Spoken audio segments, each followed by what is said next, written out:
a little more than 72 hours, we're going to move to the next stage of our preparation for the Yom HaNorayim. We're going to start Slichas. And so many times I've heard from guys, what do I Slichas? I don't understand the words, it's so much names, it's something. So I say one thing about Slichas. If you don't understand it, what Slichas means in Hebrew, I'm sorry. Tislach li. Saying modern Hebrew, right? I'm sorry. I made a mistake. I'm sorry. You don't understand it. A lot of words we don't understand. A lot of mumbling. So what's it for? Simple thing. Before we get anything else, the fact that we get up a little bit earlier for 10 days, 2 weeks, get up a little earlier in the morning, a few minutes earlier, and we have a little more. I'm trying to I care about it. It bothers me. I mean something. I'm doing something to show.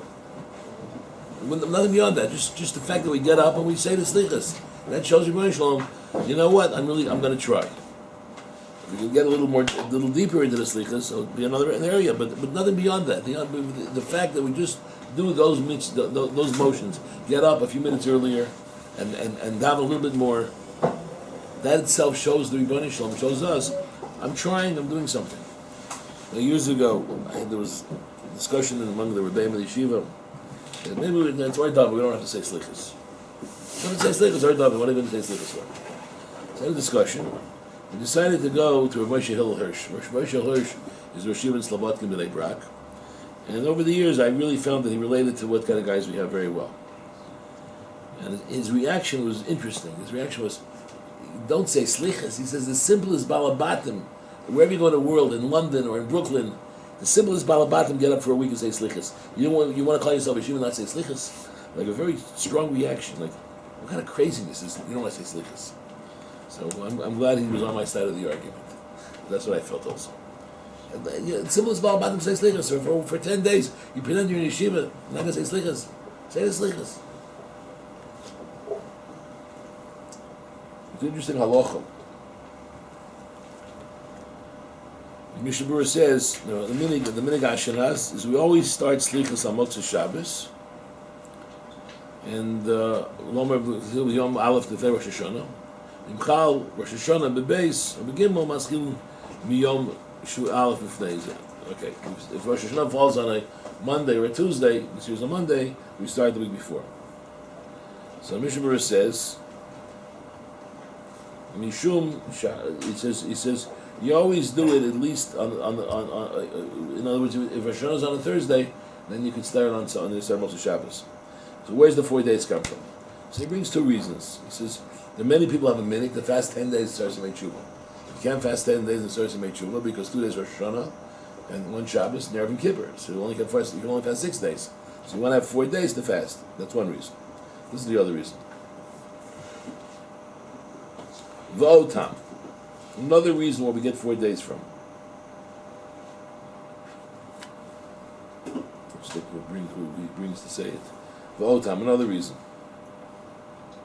Listen to this. Shekavad al yom. Listen to this. Shekain matzinu b'karbonis. It's a halacha by karbonis. Shetunim bikur mimum dalad yomim. You want to bring a carbon to the Beis HaMikdash? It's a halacha. You got to put it away for 4 days to check if it has any blemishes. In other words, you can't just bring an animal straight to the Mizbeach. There's a 4-day waiting period to check it over. Make sure there's no blemishes. Little things, little cuts on the animal. Kodim akrava. The chol ha-karbonis, Parshas Pinchas. Pinchas is all the karbonis of all the Yom Tovim. So he says chol ha-karbonis because of the kraftim olah. You bring an olah. An olah is a carbon that's totally burnt. Rosh Hashanah kosov. Vasisim olah. And Rosh Hashanah says vasisem, you make an olah. Listen to this. Lamek, to teach us, Rosh Hashanah yaso atzmo ki'ilu makrivas atzmo. A person should make himself as if he's makriv himself. He's makriv, Rosh Hashanah, halacha. 4 days because you're going to be makriv yourself. What do you mean makriv myself? I think when you makriv yourself. No, we're not going to the Mizbeach. What does makriv yourself means? It means I'm telling you, B'nai Shalom, I'm yours. Whatever you want, I'm for you. I'm makriv myself. I'm totally for you. There's nothing else. Shigas otzim latzmo kilu makriv atzmo. You makriv yourself. L'chein kovu daled yom. We have 4 days. The vakir kol mumeh, to check myself out that I'm not full of blemishes. Mumeh cheto, the blemishes for my various that I did, my sins that I did. V'loshem aleim, and to do tshuva for them. There's a halacha in the Shulchan Aruch 4 days, because I myself am going to be a korban before the Rebbeinu Shalom. And Ola, I'm ready, Rebbeinu Shalom, I'm yours. You're in charge, I'm yours. I'm going to do what you want from me. I mentioned, I heard the name of Moshe Shapiro. There's Dalit Royim, the Dalit 7 shepherds. Basically, the 7 shepherds are those of the Ushpazin, right? Moshe, Avram, Yitzchak, and Yaakov. And then we have, it depends on the Nusach, but one way is the Moshe, Aaron, and David, Yosef and David. Those are the 7. So he said, and once was told, that each of the Shiva Rowan were Mesakin at Tefillah. We know Avram and Yitzchak and Yaakov. That's in the Gemara and Brachos we learned 2 years ago. Avram Mesakin Shacharis, Yitzchak Mesakin Mincha, and Yaakov Marav. He said David HaMelech was Mesakin Tikkun Chatzos, and Moshe Rabbeinu was Mesakin Slichus. And if you realize Slichus is a regular tefillah, the other two you can figure out the other two. I mean, I heard them in Pshatim that maybe Nila was Aaron, because Aaron was when the Kachim Yom Kippur, and Musa was Yosef. I don't know the other two for sure. But most of Mesakin. And if you realize Slichus is a regular tefillah, it's in it. It's what you notice about Slichus. You never say Kaddish Niskabel unless you daven Shema Esrei. Do you notice that? You never say Kaddish Niskabel unless Shema Esrei. Chatzi Kaddish, you say Chatzi Kaddish is a break in the davening. It's like a comma actually towards the davening. Kaddish Sholem, Kaddish Yosem, there's a Mornis Kaddish, Kaddish Drabanan. Kaddish Niskabel is only after Shema Esrei. Only except for Slichus. Slichus is interesting. You start Ashrei, Chatzi Kaddish, a Tefillah, a Tachnun. The others say we Tachnun. And a Kaddish Tzkabel. It's a regular tefillah. It's a tefillah we're going to say every day for almost 2 weeks. An extra tefillah. What's it based on? It's a medrash. V'yavar Hashem al panav. And if you remember, there was a Ma'is HaEgel. And Moshe Rabbeinu breaks the luchos. He goes up for 40 days, pleads for Klal Yisrael. And he comes down again, and he goes back for another 40 days, and that's the finality. Hashem forgives us finally in the end. There are 2 stages in the forgiveness. That's why he forgives us. He's not going to destroy us before he goes down, but he's not going to be the same. And Moshe Rabbeinu plays that he comes back the same. So by the final egel, it's a Kriyas Torah that we say on a fast day. So Hashem forgives us. So it says V'yavar Hashem al panav. Hashem passes over his face. Rabbi Yochanan, listen to this. Ilmole mikra kosuv. Were it not for the Torah saying this, Yav Shalom, you wouldn't be allowed to say it. Malam, it's teaching us, wasn't the Yavar Apanav? Shnisata v'kodesh baruch hu k'shliach tzibur. Hashem was misate, if he wrapped himself with a talis, like a chazan. There la Moshe, and he showed Moshe. Listen to this. He showed Moshe. Amar lo, kol zman, she Yisrael choytim. Whenever Klal Yisrael will sin, lefanai, in front of me, Yaseh lefanai b'seder hazeh v'ani mochel lechem. Say this seder in front of me, and I will mochel them. What's the seder? The seder Amar Kodesh Baruch Hu. Mani mishamer lo'adam avonos of rishonim ein ha'olam iskayim. In other words, Hashem says, if I would never forgive, I would always keep the records of everybody's averis, there would be no world here. Right? Elo alai lahavir rishonim. For me, I want to pass over the sins, right? Right? He chemd, and it's like it's precious. Omed Moshe Rabbeinu tefillah. Moshe Rabbeinu stood up and davened. They have you called ma shechoto. She never v'yover shalom upanav. He said everything they sinned v'yover shalom upanav. It says al tigra over a velvaver. It says don't say he passed over it, but he looked over it, right? And he says. Oh, no, so who's Hashem like you that bears every sin we did? Okay, and then he says, let me those. And what's the formula that Hashem gives him? Hashem, Hashem. right? And Hashem Kel Racham. It's Kedai, before you say Slichas, we're going to say, every day we're going to say Hashem 4 times. Erev Rosh Hashanah we're going to say it about 12 times. We don't say the whole Tefillah of Rosh Hashanah, right? So and we're going to say all the Teshuva probably 5 times every day. And here we say Slichas twice. Hashem Kel Racham V'Chanun. The Medrash goes on to say, Hashem, Ani hu kodim shechado, Ani hu achar shechado, Yaseh Teshuva.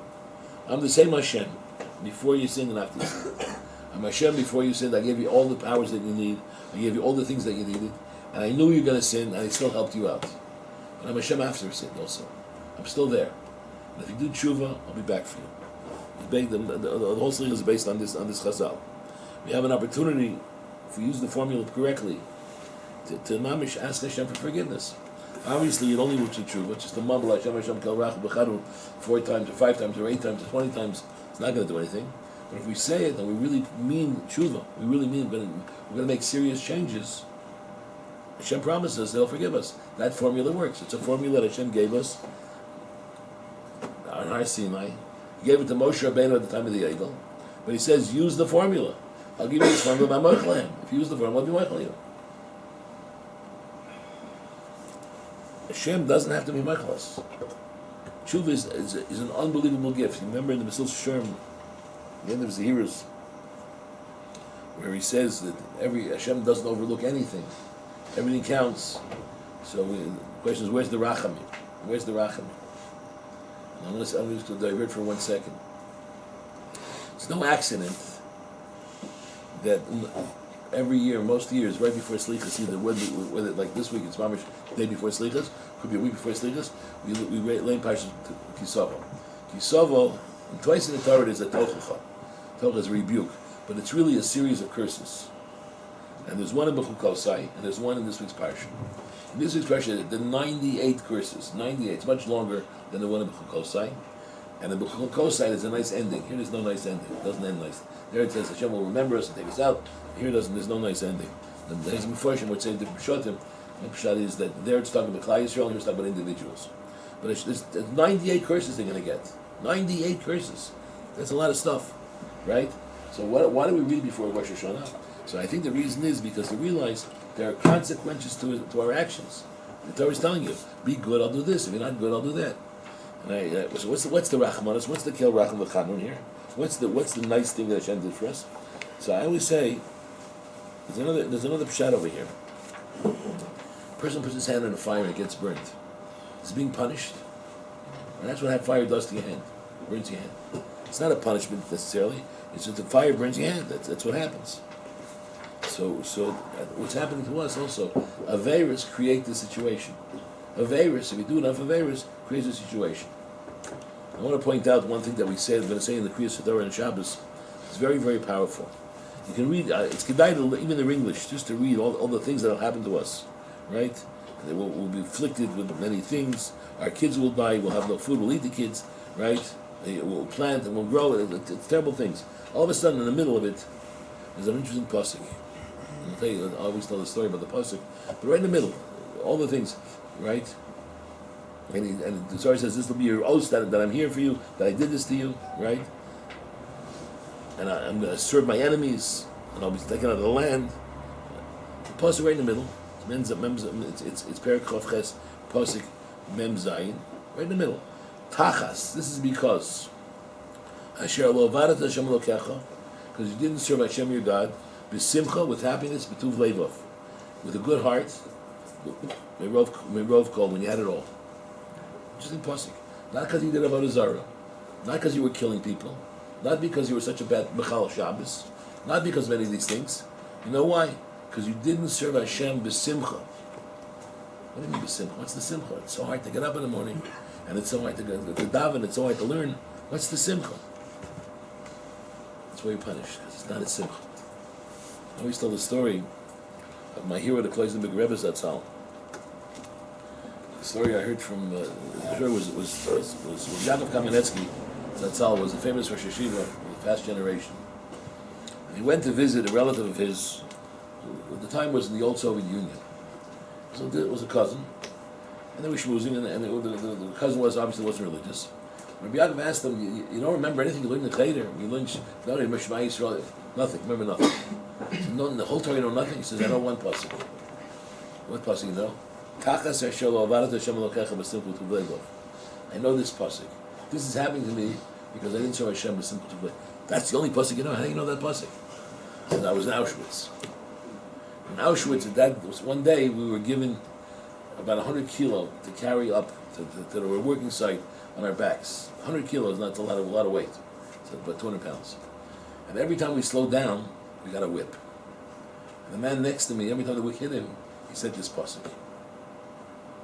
Who was that man? It was the place in Big Rebbe. What does it mean? It means the Rebbe said about himself, he says, the Nazis are terrible people, they were showing. But I'm only here because I'm supposed to be here. Why am I here? I did all the mitzvahs. I was a Rebbe. I was a Choshev Rebbe before I went to the camps. But maybe I didn't serve Hashem b'simcha b'tuv levav. Well, that's why I'm getting this. And the Tocha is happening. What is our connection with the Rebbeinu Shalom? What do we feel with the Rebbeinu Shalom? Do we have a connection with Him? Are we part of Him? Forget all the averis that we did. With the mitzvahs that we do. Do we connect to Him? Is it b'simcha b'tuv levav? Or it's so hard, it's such a hassle, it's so much and this and that. Keep fetching. He said, Moshe Feinstein used to say, there's an expression in Yiddish, it's schwer zu sein ein Yid. It's hard to be a Jew. And Moshe Feinstein said, this is what caused all the assimilation. That's what do you mean? He says, in the 40s, in the early 50s, he came to America, and the truth is, a lot of people came to America, and the kids, the parents were from, and the kids assimilated. So in the 40s and 50s, it was very hard to get a job. We didn't want to work on Shabbos. And some people did work on Shabbos. In fact, there's a shul in Shabbos, in Borough Park, Shomer Shabbos, happens to be a Chassidish today, and they minyan all day and all night there. But when it started, it was called Shomer Shabbos. This is for people who are going to daven on Shabbos and not go to work afterwards. It's called Shomer Shabbos. Interesting name. Called Shomer because of that. So people used to say, "Shver says I need it. It's hard. I gotta go. I gotta do this." Because he said that, your kids are not going to be from. It's not shred. It's beautiful to be a Jew. And once in a while, Hashem gives us challenges. It's beautiful to be a Jew. It's simple to live. How much are we guilty of these things? We're guilty. Are we guilty? We have an opportunity for Hashem. He's giving us an opportunity. Clean the slate. I'm ready to give you a chance. Start again. Chance of a lifetime. I'll give you everything fresh. But you have to want to do it. What are we showing him that we're going to do it? So one thing we'll show him, if we get up those 50 minutes early, 20 minutes early, and we daven a little bit more than we usually daven, that's already something. If I could say the Yud Gimel Midos, Hashem's Midos, with a little more Kavanah, that's something special. What about my personal life, little things that I can do? I always say that there's at least 7 guys here who don't wear tzitzis. This is our uniform. It reminds me, when I was in the army many years ago, I was in basic training, only for a few weeks. But I went to training, and in training, so they give you a uniform. Nothing's new. They give you everything old. You got to go into the machzan, into the storehouse, pick out a uniform, pick out boots, everything that fits you. If it sort of fits you, it's good enough. So the problem with the boots is that they've been worn by 47 people before you, and they're bent a certain way. So I wore them for a few days, and my feet were just killing me. I was in terrible pain. So I decided I'm going to wear my regular shoes. I was hoping, I didn't know it was such a big affair. So my sergeant sees me in regular shoes, and he says, "Get to the commanding officer." What did I do? I'm wearing shoes. I didn't do anything wrong. I go to the commanding officer, and I'm there because I'm wearing shoes. He says, "Why aren't you in uniform?" I thought my feet are killing me. He says, "I'll let you go this time, but better when I got those boots on, you must be in uniform." Hashem gave us a uniform. He gave us tzitzis. It's the simplest mitzvah we'll ever do. There's no other mitzvah you can just put it on and forget about it. So why do 7 guys not wear tzitzis? How do you think the Rebbeinu Shalom looks at you when you don't do that? It's hot and it's itchy and it's all the excuses. Really? Is it so bad to not wear tzitzis? Is it so hard? Am I showing the Rebbeinu Shalom that I care? Am I showing what did I do? What can I say to myself? I'm showing him that I care, that it means something to me. So those of us who don't wear tzitzis, wear tzitzis. Those of us who wear tzitzis, maybe we should think about what tzitzis mean. Okay, well, it's another step. And each one of us can ask ourselves, what can I do a little bit better than I did? No, and I always say, in Ruchnias we take baby steps. We don't take giant steps. We take baby steps. A little bit better. You know what? It's hard for me to get up for davening. I always come late. So maybe I'll come 5 minutes early, 3 minutes early. And I remember 2 years ago, if you guys remember, we were in Har Nof for Shabbos, and a psychologist spoke to us. And his point was that how much do we really commit ourselves to the Rebbeinu Shalom? And he said a very interesting thing. He says, we always have excuses to do stuff and not to do stuff. And his point was, do we push ourselves that much extra? And it's a very simple example. And it hit me tremendously. I don't know if it hit everybody else, like a ton of bricks hit me. He said, you know what? You learn, you want a cup of coffee, or you want a piece of cake, you're hungry, you want a piece of cake, or you have to go to the bathroom. A lot of things, and everything's valid. A cup of coffee is valid, and going to the bathroom is more than valid. And being hungry and eating something is also valid. He says, but you need it this second. This second, you really have to do it. He says, try and wait 5 minutes before you step out of the base medrash. Wait 5 minutes. Show yourself. Show everybody, you know what? I'm taking this seriously. And it was a very profound message. I mean, it didn't say wait 2 hours. Don't go. Don't eat. Don't drink. Don't be parish. It didn't say that. But 5 minutes. And I showed everybody. I learned for 5 more minutes. What are we going to take to the Rebbeinu? We're going to start slichas. The slichas is the next step in the preparation. But if I don't take it seriously, if I don't take this slichas seriously, then what does it all mean? If I don't change a little bit, I mentioned last week, if I don't turn around, facing that direction, you'll never get the other side. What's my baby steps that I'm taking? Baby steps. And I hold that wearing tzitzit is a baby step because it's such an easy mitzvah to throw it on. And if anybody doesn't have the money to buy a baby tzitzit, I will give them the money. Should never be a problem. Little things. Take our tefillah that much more seriously. We daven 3 times a day. First of all, did we daven 3 times a day every day this year? Did I miss a day at tefillin? The things that I could think about. Did I miss a day at tefillin? Did I miss davening once? Does it bother me? Do I have charata? Does it bother me? Charata. I told you charata is a part of Teshuva. It has to bother me a little bit. It's to bother me a little bit that I wasn't what I could have been, what I should have been. You know, I always talk the movie they show you at the end of your life, and you go for the Yom HaDin. They show you the movie, all the stuff you did, and your mother's sitting next to you. So remember that. So all the stuff you did in your life, it's a pretty bad movie. But I heard it once, and it's very true from Usher Zelig Rubinstein Zatzal. He said, or David said this. He said, "That's a pretty bad movie, but it's a much worse movie. Much worse movie. What you could have done, what you should have done." That's another movie. And I always tell the story of the Netziv. He writes himself about the story. The Netziv was the Rosh Yeshiva in Volozhin. In the 3rd generation of Volozhin Rosh Yeshiva. And he wrote a very chashuv sefer called the Emet Shilta. It's a parish on the Shiltas of Rav Hayo, Emet Shilta. And he writes this in his introduction. He writes that he wrote the sefer. It was a hard sefer to write. He says when he was a child, I don't know how old he was, 11, 12. He says he remembers he was supposed to be sleeping in his. In those days they had 2 rooms in the whole house, right? Supposed to be sleeping.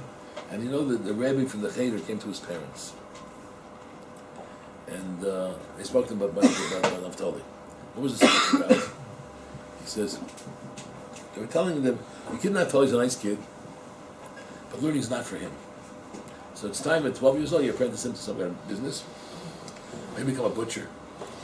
Maybe become do something like that, he'll have a parnasa. So the Tziv writes that he was awake and he heard this, and he heard his mother started to cry. His mother cried. And he really said, at that point, I said, I had to change. I'm going to make learning something. And he changed, became the Netziv. So imagine, I would have been the butcher of Volozhin. And I would have passed away. When I would have gone up to the Bezin Shalmayla, they would say, what did you do? What did you do with your life? I was the butcher of the Volozhin. I gave all the people of Volozhin kosher meat.